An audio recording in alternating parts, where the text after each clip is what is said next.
Հենց այստեղից Էրեբունի ամրոցից է սկսվում մայրաքաղաք Երևանի գրավոր պատմությունը։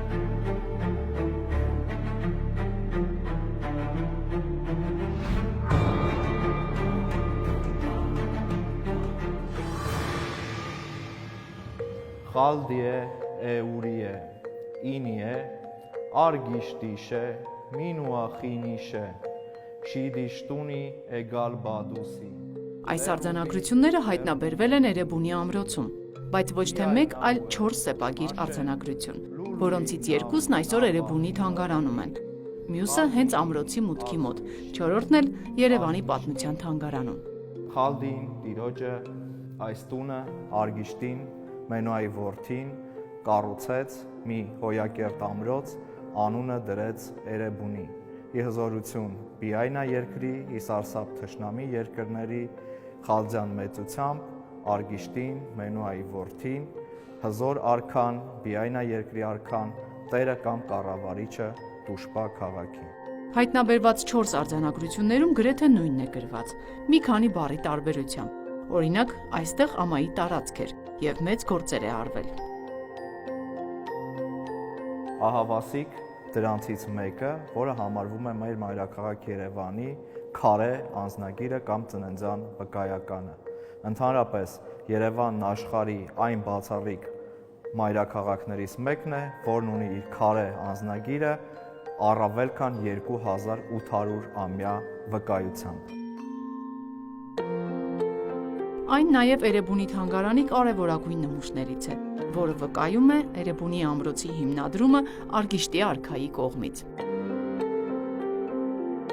Առաջին արձանագրությունը գտնվել է 1950 թվականին Էրեբունիում ընթացող պեղումների ժամանակ, որից հետո տարբեր ուրարտագետների հնագիտական լեզվաբանական հետազոտություններից հետո պարզ է դարձել, որ արձանագրություններում հիշատակվող քաղաքը նույնանում է մեր մայրաքաղաք Երևանի հետ։ Էրեբունի անունը տարբեր լեզվաբանների կարծիքով, որը այսօր ընդունված է նաև համաշխարհային ուրարտագիտության մեջ, ծագում է հենց Էրեբունու անունից մեր մայրաքաղաք Երևանի անունը, հավանաբար Էրեբունի, Էրևունի, Երևան անցումով։ Ուստի հենց Երևանը աշխարհի այն քիչ, այն բացառիկ մայրաքաղաքներից մեկն է, որ ունի իր առավել քան 2800 ամյա քարե անձնագիրը։ Էրեբունի ամրոցի պեղումները կատարվել են ճարտարապետ Կոնստանտին Հովհաննիսյանի ղեկավարությամբ, և այս արձանագրությունը գտնվել է Էրեբունի ամրոցի մուտքի ձախ կողմում, որի կողքին կար ևս մեկը, այն մինչ օրս մնում է նույն տեղում։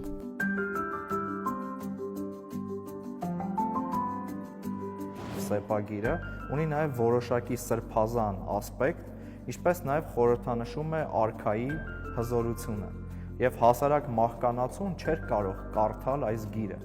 Սովորաբար սեպագրերը այնպիսի վայրում էին դրվում, որպեսզի նրանք իշխող դիրք ունենային նրան նայողի հենց վրա։